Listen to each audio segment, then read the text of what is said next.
इस क्वेश्चन में एक कार है और एक मीनार है। मीनार पे एक व्यक्ति खड़ा हुआ है। एक व्यक्ति जब कार को देखता है उस समय एंगल 30 डिग्री बनता है, यानी कि अवनमन कोण 30 डिग्री बनता है। और कुछ समय यानी कि 6 सेकंड के बाद देखता है तो जो कोण है वो 60 डिग्री अवनमन कोण बनता है। अब इसमें क्वेश्चन क्या पूछ रहा है? क्वेश्चन ये पूछ रहा है कि कार को मीनार के आधार तक पहुंचने में कितना समय खर्च होगा, कितना समय लगेगा। एक बार फिर से सुन लीजिए। एक मीनार है, मीनार पर कोई एक व्यक्ति खड़ा हुआ है। वो व्यक्ति कार को जब देखता है तो उस समय एंगल 30 डिग्री, और जब थोड़ी देर यानी कि 6 सेकंड बाद देखता है तो 60 डिग्री बनता है। पूछा गया है कि अब ये और इसके पास जब आ जाएगी, यानी कि बिल्कुल पास में आ जाएगी, तो कितना समय लगेगा। हम मान ले रहे हैं 30 सेकंड लगेगा। तो माना कार को मीनार के पास तक पहुँचने में 30 सेकंड लगता है। चूँकि फार्मूला होता है चाल बराबर दूरी बटे समय। अगर हम समय निकालें तो चाल डिवाइड में आ जाएगी, यानी कि समय बराबर दूरी बटे चाल। ये हम क्यों बना रहे हैं? ये इसलिए बना रहे हैं क्योंकि चाल जो है कार की नियत होगी। यहाँ पर मान लेते हैं x अगर चाल है तो यहाँ भी x होगी। तो इस कंडीशन में हम लोग क्या करते हैं कि चाल कांस्टेंट है, इसको हटा देंगे। जब कांस्टेंट को हटाएंगे तो समय सीधे सीधे दूरी के अनुक्रमानुपाती हो जाएगा।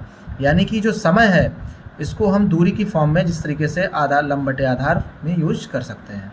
अब आगे हम लोग देखेंगे। अब हम सबसे पहले ट्रायंगल लेंगे ए सी और डी।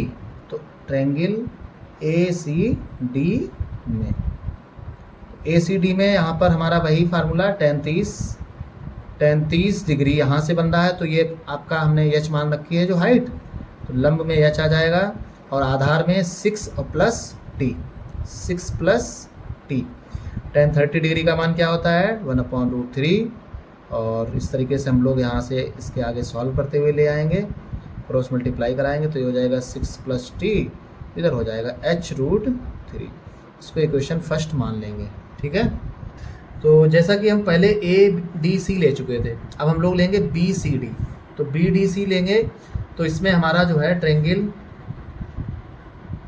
यहाँ से वैल्यू हमारी 30 थी, यहाँ पे 60 डिग्री थी। तो tan 60 डिग्री बराबर h, यानी कि लंब है h, आधार है t। tan 60 का मान कितना होता है? √3। ये तो वैल्यू आपको याद करनी पड़ेगी, h/t। इसके नीचे 1 मान लेंगे, कैंची गुणा, तो ये हो जाएगा √3 t बराबर h।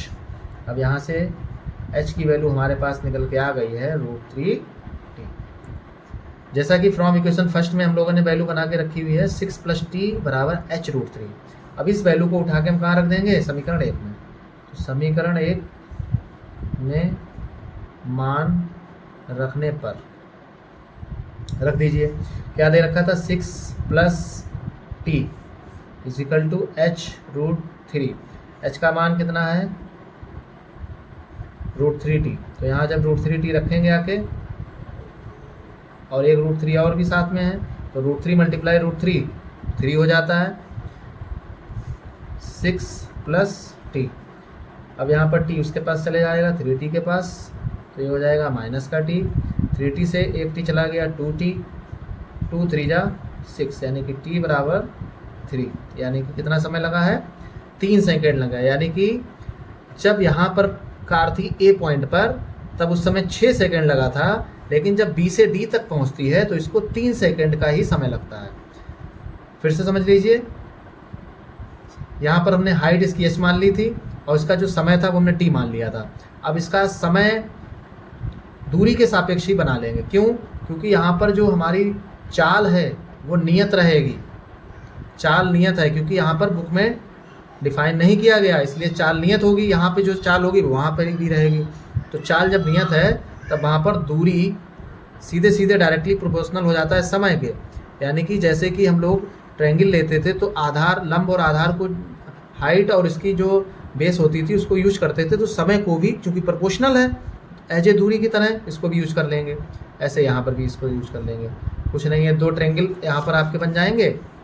एक मान एक क्वेश्चन से, इस वाले ट्रायंगल से आपका मान बनेगा 6 plus T equal to h√3, और दूसरे वाले ट्रायंगल से यानी कि बी डी सी वाले से यहाँ पर h बराबर √3t। अब ये मान उठा के समीकरण 1 में रख देंगे, तो रखने पे हमारी वैल्यू सॉल्व होकर कितनी आ जाएगी? t बराबर 3 सेकेंड।